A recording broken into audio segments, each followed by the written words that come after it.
Welcome students. तो आज के लेक्चर में जो हमने लास्ट लेक्चर में आपका एनर्जी एंड पावर सिग्नल को क्लासिफाई किया था और उनके फॉर्मूलेज देखे थे, उनके बेसिस पे कुछ क्वेश्चन सॉल्व करेंगे और उसके बाद गेट के क्वेश्चंस को हम टारगेट करेंगे।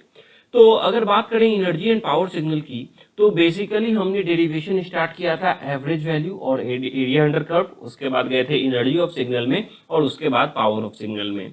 तो बेसिकली टोटल मिला के 9 फॉर्मूलेज बनते हैं इनके, जो आपके सामने हैं। तो आपको करना क्या रहता है, सबसे पहले यह मालूम करना रहता है कि गिवन सिग्नल एनर्जी है या पावर है, और अगर वो एनर्जी है तो उसका एनर्जी निकालना है, अगर वो पावर है तो उसका पावर निकालना है। ऐसा कभी भी नहीं हो सकता कि एक पर्टिकुलर सिग्नल एनर्जी भी हो और पावर भी हो। तो चलिए कुछ क्वेश्चन सॉल्व करते हैं तो हमारे कॉन्सेप्ट और क्लियर हो जाएंगे।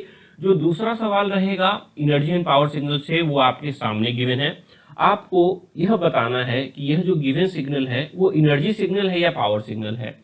यह बताने के बाद आपको इसका पावर या एनर्जी कैलकुलेट करना है और साथ में ही इस सिग्नल की एवरेज वैल्यू भी कैलकुलेट करनी है और कमेंट बॉक्स में कमेंट करना है। इसे सॉल्व करने के लिए आपके पास 1 मिनट का समय है। तो चलिए जल्दी से ट्राई कीजिए और कमेंट बॉक्स में कमेंट करें।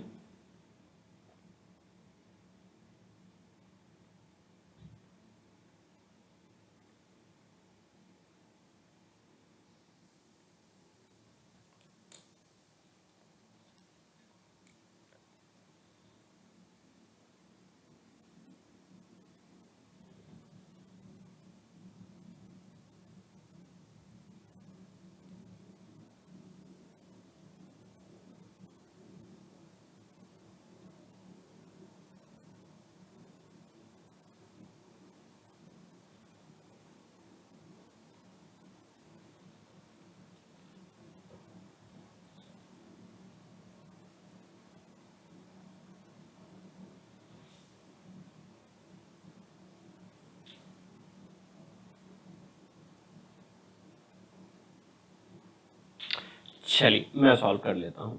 तो जैसा कि हम देख सकते हैं, यह सिग्नल आपका पीरियोडिक सिग्नल है और लास्ट लेक्चर में मैंने आपको बताया था P for periodic, P for power. यानी कि अगर कोई एक सिग्नल पीरियोडिक सिग्नल है तो पक्की बात लेके चलिए कि वो आपका पावर सिग्नल ही होगा। तो हमें इस सिग्नल का पावर निकालना है। तो राइट नाउ हमें दो फॉर्मूले की जरूरत है। एक तो एवरेज वैल्यू निकालने के लिए, क्योंकि मैंने पूछा है यहाँ पे एवरेज वैल्यू भी निकालिए, और दूसरा पावर निकालने के लिए। तो चलिए इसकी एवरेज वैल्यू निकालते हैं। अब जो एवरेज वैल्यू है वो आप दो तरीके से निकाल सकते हो। एक तो आप ये फॉर्मूला यूज कर सकते हो, क्योंकि पीरियोडिक है, so 1/t, where t is the time period, -t/2 to +t/2 x of t d of t। या दूसरा आप average area under the curve भी निकाल सकते हो। तो सबसे पहले फर्स्ट तरीके से यानी फॉर्मूले से इसको निकालने की कोशिश करते हैं। तो चलिए क्या हो जाएगा, average value is equal to 1/t integration -t/2 to +t/2, यानी -t0/2 से लेके +t0/2 तक जाएंगे हम। अब -t0/2 से 0 तक इसका कोई दूसरा वैल्यू है इस फंक्शन का, और 0 से t0/2 तक दूसरा वैल्यू है। तो इस लिमिट को मैं ब्रेक कर सकता हूं। तो चलिए सबसे पहले इंटीग्रेशन की लिमिट को ब्रेक कर देते हैं। तो सबसे पहले ये हो गया -t0/2 से लेकर 0 तक। क्या वैल्यू है इसकी, -t0/2 से लेकर 0 तक इसकी वैल्यू 0 है। सो 0 इंटू डी टी प्लस 0 से लेके t/2 तक इसकी वैल्यू है capital A, so capital A into D T. ये हमारा बन गया आपका कर्व इक्वेशन। अब इसे सॉल्व करते हैं। अब 0 से मल्टीप्लाइड है, यानी ये वाला टर्म तो आपका 0 के बराबर हो जाएगा। इस वाले टर्म की बात करते हैं, 1/t हमारा बाहर है, a कांस्टेंट है, बाहर आ जाएगा। Integration of dt that is t, और अपर limit minus lower limit that is t/2 - 0, so a into t/2। t और t कैंसिल हो जाएगा, आपकी वैल्यू आ जाएगी a/2। यानी ये जो फंक्शन आपके सामने गिवन है, इस फंक्शन की एवरेज वैल्यू अगर आपसे कोई पूछे तो इसकी एवरेज वैल्यू आप बताओगे a/2 के बराबर है।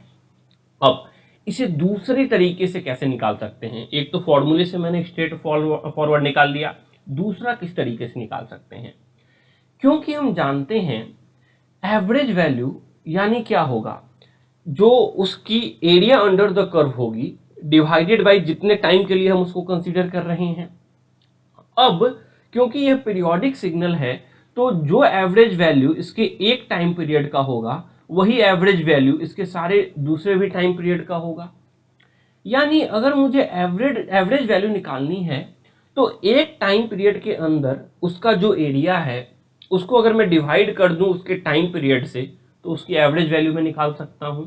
यानी सिंपल टर्म्स में अगर मैं एरिया निकाल लूं इस पोर्शन का अगर मैं एरिया निकाल लूं और उसको टी नॉट से डिवाइड कर दूं तो हमारा काम आ जाएगा। तो इसका एरिया क्या होगा, इसका एरिया यहाँ पे तो 0 हो गया, ये हो गया क्योंकि रेक्टेंगल है so height that is a into width that is T not by 2 और होल डिवाइडेड बाई, कंसीडर तो हमने पूरा टी नॉट किया है ना क्योंकि टाइम पीरियड टी नॉट है, whole divided by t not.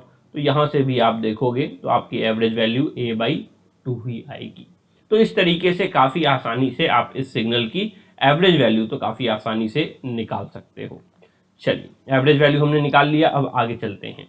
इसके बाद इस गिवन सिग्नल का पावर निकालने की कोशिश करते हैं कि पावर कैसे निकलेगा। पावर सिग्नल क्यों है, क्योंकि पीरियोडिक है तो पावर रहेगा। और पीरियोडिक का पावर निकालने का फॉर्मूला सिंपल सा है, 1/t minus t by 2 two plus t by 2 x of t का whole square d of t हमें पुट कर देना है। तो चलिए जरा सॉल्व करते हैं, पावर निकालते हैं। 1/t, यहाँ पे t हमारा टी नॉट के बराबर है सो 1/t नॉट, फिर से माइनस टी बाई 2 से प्लस टी बाई 2 को मैं दो पार्ट में बांट दूंगा, माइनस टी नॉट बाई 2 से 0 एंड 0 से टी नॉट बाई 2। अब माइनस टी नॉट बाई 2 से 0 तो फिर से 0 होगा और 0 का स्क्वायर भी 0 होता है और उसको इंटीग्रेट करोगे तो 0 ही आएगा। तो उसको लिखने से कोई ज़रूरत नहीं है, मैं डायरेक्टली इसको लिख रहा हूँ integration of 0 to t by 2। क्यों मैंने 0 से टी बाई 2 लिया, क्यों माइनस टी बाई 2 से 0 को इग्नोर किया, क्योंकि माइनस टी बाई 2 से 0 तक हमारा जो वैल्यू है वो आपका 0 के बराबर है। So integration of 0 to t by 2, यहाँ पे फंक्शन की एम्पलीट्यूड को नहीं लिखना है, यहाँ पे जो फंक्शन है उसको स्क्वायर कर देना है। तो a की जगह हम क्या लिखेंगे, ए स्क्वायर ऑफ डी टी। अब इसको जरा सॉल्व करिए तो 1/t नॉट बाहर आ गया, ये भी आपका टी नॉट ही है, ए स्क्वायर भी कांस्टेंट है तो वो भी बाहर आ जाएगा। Now integration of D T, फिर से टी और अपर लिमिट माइनस लोअर लिमिट कीजिएगा तो T not by 2 minus 0 that is T not by 2। T not cancel हो जाएगा। और अगर मेरे से कोई पूछे कि इस सिग्नल के अंदर पावर कितना है, so the power of the signal will be equal to a square by 2। Power इस सिग्नल का ए स्क्वायर बाई 2 के बराबर है। तो इस तरीके से आपको एक पीरियोडिक सिग्नल का पावर निकालना है। कुछ और क्वेश्चन कर लेते हैं। अगला क्वेश्चन आपके सामने गिवन है। पिछले क्वेश्चन में हमने एक रेक्टेंगुलर पल्स लिया था, यहाँ पे मैं एक ट्राइंगुलर पल्स ले रहा हूँ। तो चलिए क्वेश्चन आपके सामने गिवन है, ट्राई कीजिए इसे सॉल्व करने का और सॉल्व करके कमेंट बॉक्स में कमेंट कीजिए यह सिग्नल एनर्जी है या पावर है, और अगर पावर है तो उसका पावर कितना होगा और अगर एनर्जी है तो एनर्जी कितना होगा। साथ में ही इस सिग्नल की एवरेज वैल्यू भी पता करिए। इसे भी सॉल्व करने के लिए आपके पास 1 मिनट का समय है। चलिए जल्दी से सॉल्व कीजिए और कमेंट बॉक्स में कमेंट करिए अपना आंसर।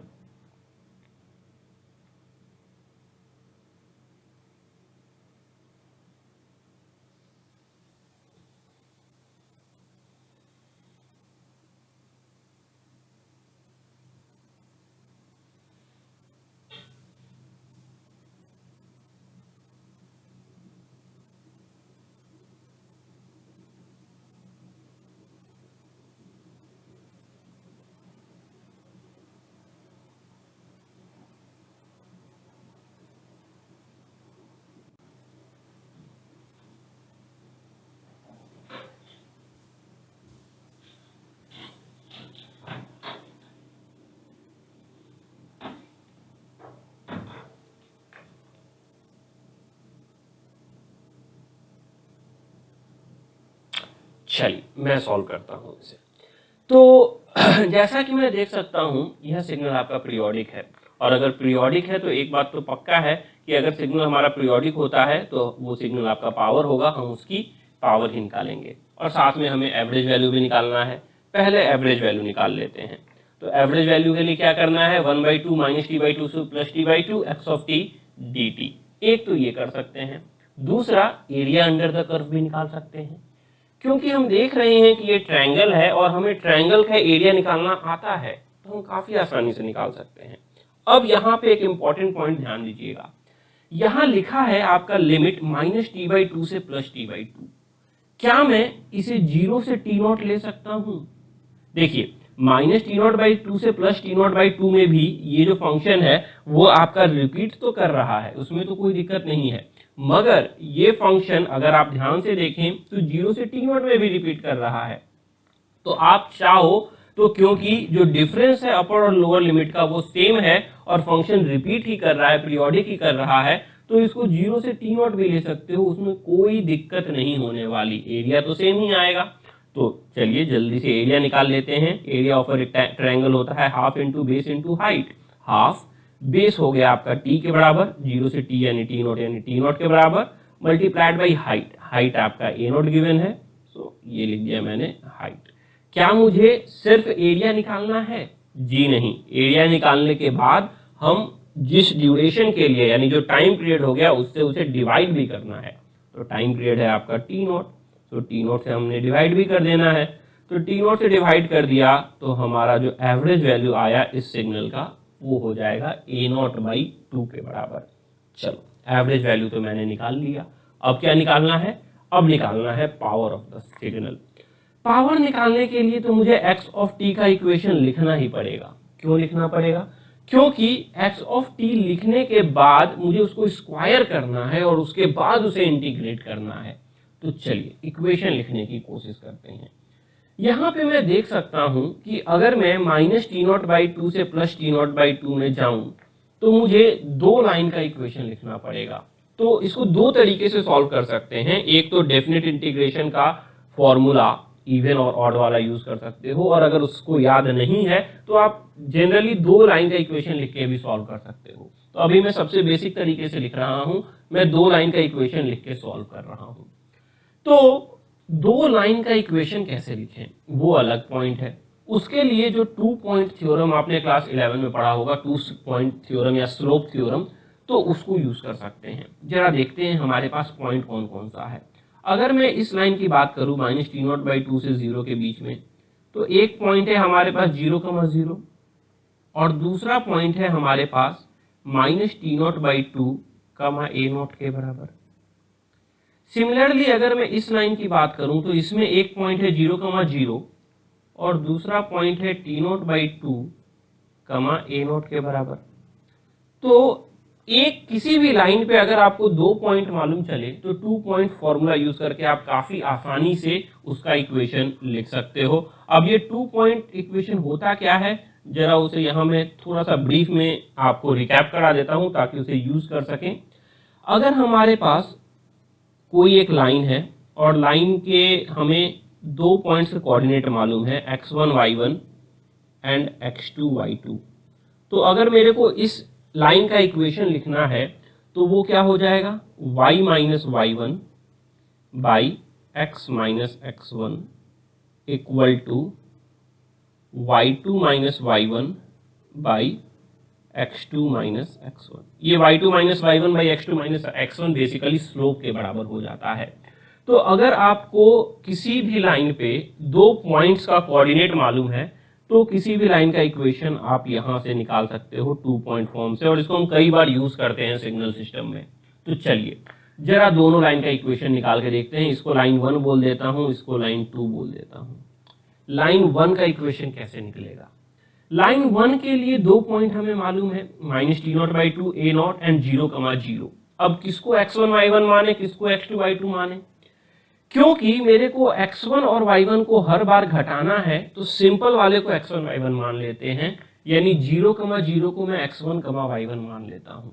तो हमारा इक्वेशन क्या हो जाएगा, जरा चेक करो। y minus 0 that is y divided by x minus 0 that is x equal to y2 minus 0। और y2 क्या है, y2 तो a0 है, so a0 minus 0 that is a0 divided by x2 minus 0, x2 है -t0/2, so -t0/2 by 2 करेंगे तो 2 आपका ऊपर आ जाएगा। यानी अगर पहले इक्वेशन की बात करें तो पहला इक्वेशन हमारा आ रहा है -2 a naught by t naught times x, y equal to -2 a naught by t naught times x के बराबर। फर्स्ट इक्वेशन हमारा क्लियर हो गया। मैंने यहाँ एक्स एक्सिस माना है, आपका टी है तो एक्स की जगह टी हो जाएगा और कोई चेंज नहीं आएगा। अब जरा सेकंड इक्वेशन की बात करते हैं। सेकंड में भी मैं x1 y1 0,0 को मानता हूं। क्यों? क्योंकि घटाने में आसानी होती है।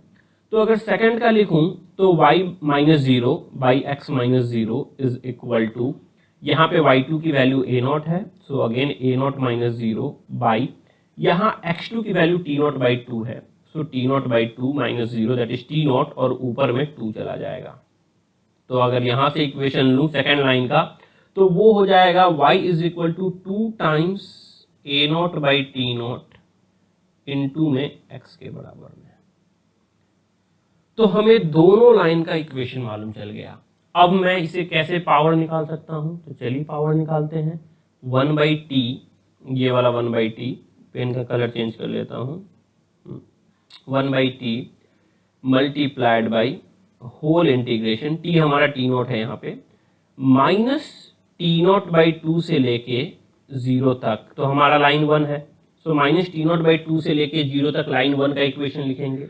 लाइन 1 का इक्वेशन हमारा ये है लाइन 1 का इक्वेशन, ये है लाइन 2 का equation. So minus times 2a0 by t0 into x की जगह t, क्योंकि टाइम डोमेन में लिख रहे हैं, dt plus integration of 0 to t0 by 2, 0 to t0 by 2, यहाँ लाइन 2 का इक्वेशन लिखेंगे, यानी ये लिखेंगे, सो 2 times a0 by t0 into T dt, ये हमारा इक्वेशन हो जाएगा अगर मैं इसे ओपन करूंगा तो। अब जरा इसे सॉल्व करते हैं।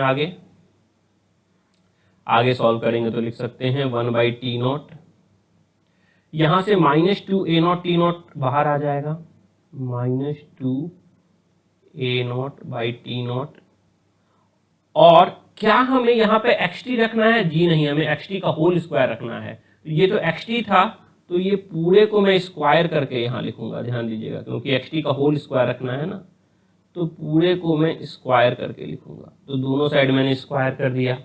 सो -2 a0 t0 नहीं होके ये हो गया 4 times a0 square t0 square, तो उसे अपडेट कर देते हैं।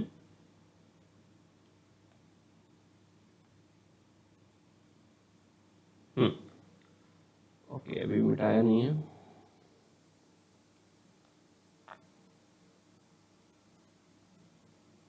ये हो जाएगा -2 का square 4, a0 square t0 square बाहर आ गया, इंटीग्रेशन ऑफ टी स्क्वायर का इंटीग्रेशन होता है t क्यूब बाई 3, और लिमिट कहाँ से कहाँ जा रहा है? लिमिट जा रहा है आपका -t0 बाई 2 से लेके 0 तक, प्लस यहाँ से भी आपका 2 a0 बाई t0 का स्क्वायर बाहर आ जाएगा, सो 4 times a0 square by t0 square, integration of T square that is again t cube by 3, और यहाँ जो लिमिट जाएगा वो जाएगा आपका 0 से t0 बाई 2 तक में। ये हमने लिख लिया। आगे सॉल्व करते हैं। देखो 4 times a0 square t0 square दोनों से कॉमन आ जाएगा, सो ये हो गया आउटसाइड में 4 times a0 square t0 cube divided by t0 cube, अब multiplied by t cube by 3 में अपर लिमिट रखेंगे 0, तो 0 कैंसिल हो गया, माइनस 0 माइनस t0 क्यूब, तो माइनस ऑफ माइनस प्लस हो गया, यानी यहाँ पे प्लस हो गया, t0 क्यूब करूंगा, t0 क्यूब डिवाइडेड बाई 2 का क्यूब यानी 8, 2 2 जा 4 2 जा 8 डिवाइडेड बाई 3 दैट इज 24, यानी पहला पार्ट जो हो गया वो हो गया t0 क्यूब बाई 24 के बराबर। दूसरा पार्ट क्या हो जाएगा? t0 बाई 2 अपर लिमिट में है, यानी यहाँ पे भी प्लस में t0 क्यूब बाई 2 का cube that is 8 into 3 24 minus 0, so t0 cube हो गया है प्लस में, तो ये हो जाएगा is equal to 4 times a0 square by t0 cube into 2 times t0 cube by 24 that is t0 cube by 12 के बराबर। t0 क्यूब कैंसिल, 4 से 3 टाइम्स में कैंसिल, आपका आंसर आ गया ए नॉट स्क्वायर बाई 3। यानी ये जो ट्राइंगुलर पल्स आपने देखा, इसके अंदर जो पावर है वो है आपका ए नॉट स्क्वायर बाई 3 के बराबर। तो ध्यान दीजिए, ये जो प्रोसेस मैंने फॉलो किया ये थोड़ा सा लेंदी प्रोसेस था। यहाँ पे मैंने कोई भी शॉर्टकट यूज नहीं किया और मैंने बिल्कुल बेसिक से समझाया है आपको, इसीलिए इतना टाइम लगा। अदरवाइज इतना टाइम नहीं लगेगा, क्योंकि ये पॉइंट फॉर्म, 2 पॉइंट फॉर्म तो आपको मालूम होना चाहिए। ये 2 पॉइंट फॉर्म से आपने इक्वेशन निकाला और फिर इक्वेशन को पुट किया, एक बार माइनस टी नॉट बाई 2 से 0 में और एक बार 0 से टी नॉट बाई 2 में, और उसके बाद सॉल्व किया। इसके अलावा इस क्वेश्चन को और कैसे सॉल्व कर सकते थे? तो क्योंकि आप देख रहे हो ये जो माइनस टी नॉट बाई 2 से प्लस टी नॉट बाई 2 में ये जो लाइन है, ये जो कर्व बन रहा है, ये जो फंक्शन है वो आपका इवन है। तो माइनस टी नॉट बाई 2 से प्लस टी नॉट बाई 2 को मैं 2 टाइम्स 0 से टी नॉट बाई 2 ही लिख सकता हूं, क्योंकि मैं अब इस इंटीग्रेशन को थोड़ा सा शॉर्ट में करने की कोशिश कर रहा हूं, क्योंकि ये चीज तो हम जानते हैं कि हमें करना क्या है, ठीक है। ये नॉर्मल तरीका हो गया, हमारा सॉल्यूशन हो गया। मगर अगर जल्दी सॉल्व करना है तो जो डेफिनेट इंटीग्रेशन के कुछ रूल्स होते हैं वो आपको फॉलो करने पड़ेंगे, और अगर आप उन्हें फॉलो कर लोगे, अगर आपको प्रैक्टिस है उनकी, तो आप काफी आसानी से इन्हें सॉल्व कर लोगे। तो एक बार डेफिनेट इंटीग्रेशन के रूल से भी इसको सॉल्व करके देख लेते हैं। इसको मिटा देता हूं, जगह कम है।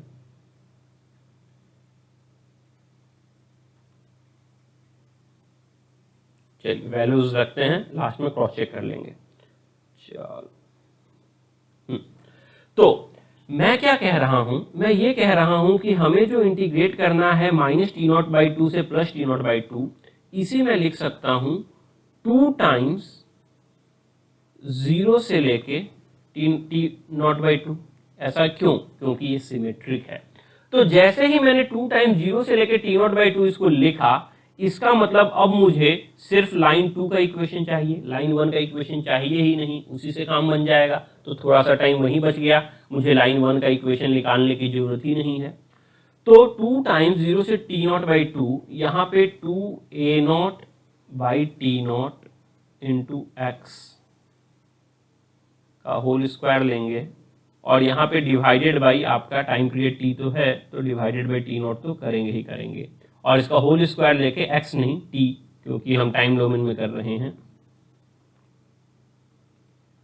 सॉरी एक्स नहीं टी, क्योंकि हम टाइम डोमेन में इंटीग्रेशन कर रहे हैं। तो जैसे ही आप इसे सॉल्व करोगे तो आप देखोगे आपका जो रिजल्ट आ रहा है, रिजल्ट आपका ए नॉट स्क्वायर बाई 3 आएगा। आप सॉल्व करके देख लो इस इंटीग्रेशन को काफी आसानी से, तो टाइम आपका बच जाएगा। तो बात वही है कि अगर आप डेफिनेट इंटीग्रेशन के फॉर्मूले यूज कर सकते हो तो जल्दी से रिजल्ट आएगा, अदरवाइज टाइम थोड़ा सा ज्यादा लगेगा। चलिए अगले सवाल पे चलते हैं। अगला सवाल आपके सामने गिवन है, आपको एक यूनिट स्टेप सिग्नल दिया हुआ है। तो आपको सबसे पहले यह बताना है यह पावर सिग्नल है या एनर्जी सिग्नल है, और अगर यह पावर सिग्नल है तो इसका पावर निकालना है, और अगर एनर्जी सिग्नल है तो इसका एनर्जी निकालना है। साथ में आपको इस सिग्नल की एवरेज वैल्यू भी निकालनी है। तो चलिए जल्दी से ट्राई कीजिए, आपके पास इसे भी सॉल्व करने के लिए समय है 1 मिनट। ट्राई कीजिए।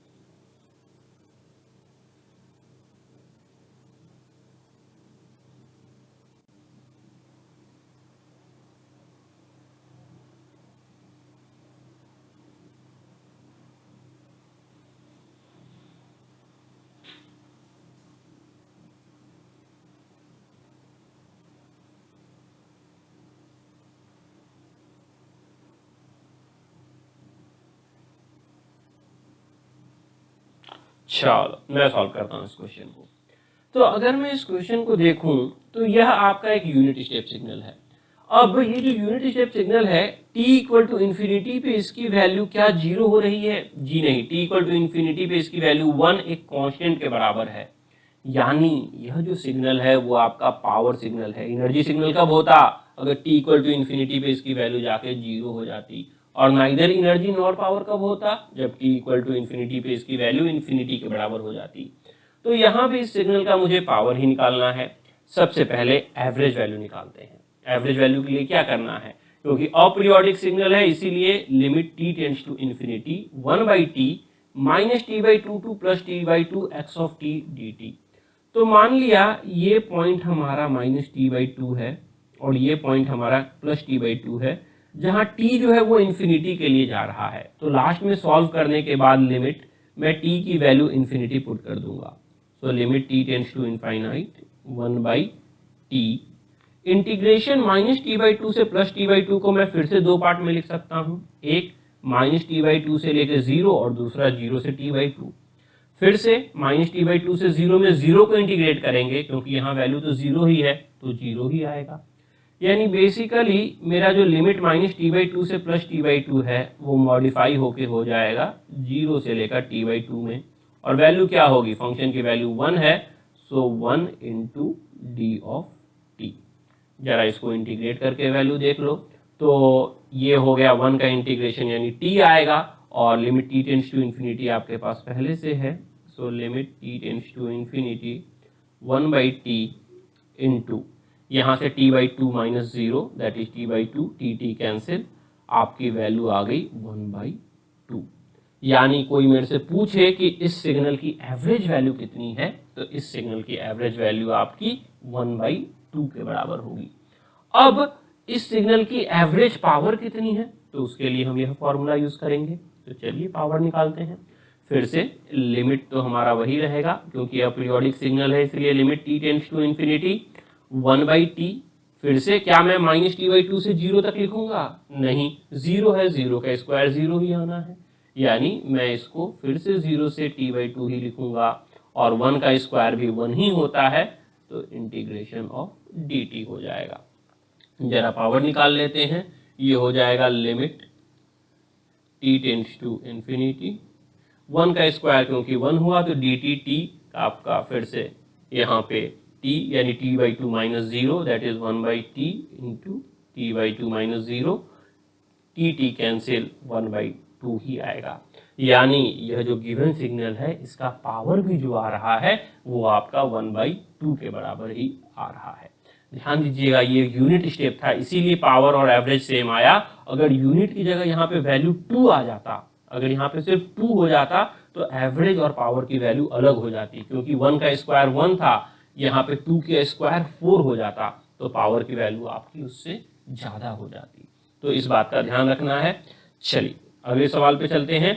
अगला सवाल आपके सामने गिवन है, आपके पास फिर से 1 मिनट का समय है और आपको यह बताना है कि यह सिग्नल पावर सिग्नल है या एनर्जी सिग्नल है, और अगर पावर है तो पावर बताओ, एनर्जी है तो एनर्जी बताओ, साथ में इसकी एवरेज वैल्यू भी निकाल के बताना है। चलिए कमेंट बॉक्स में कमेंट करिए।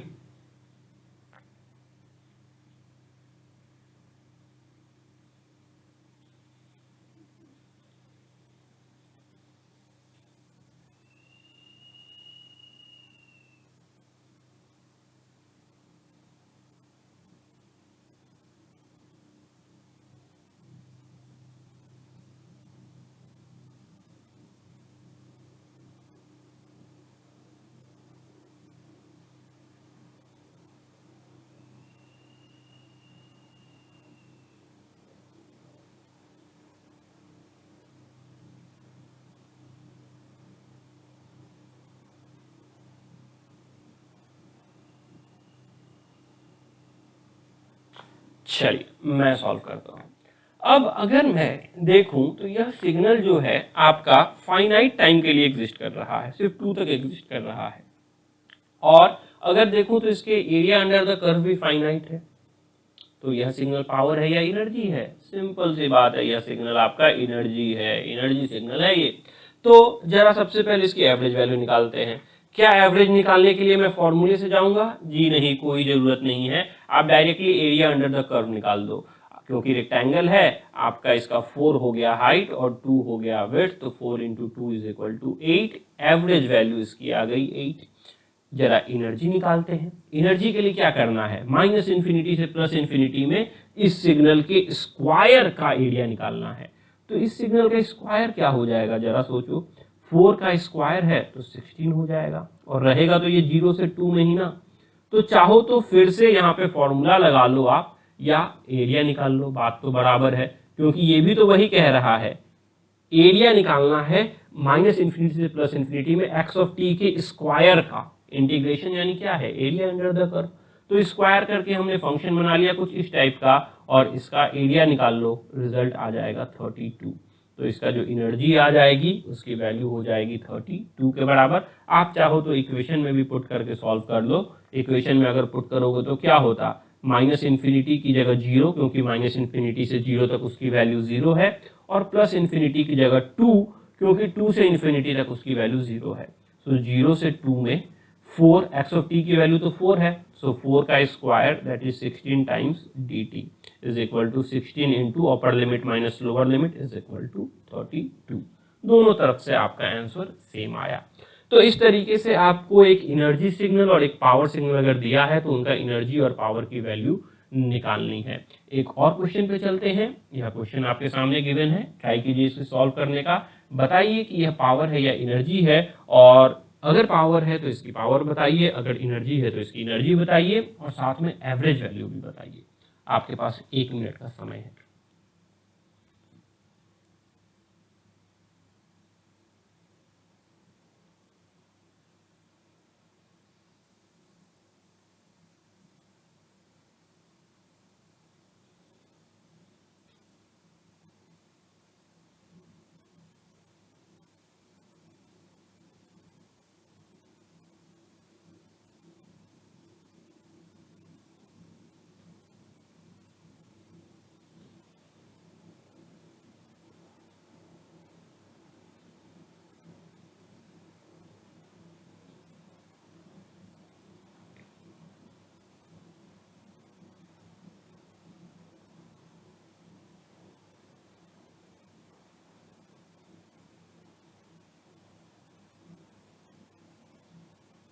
चलिए मैं सॉल्व करता हूँ।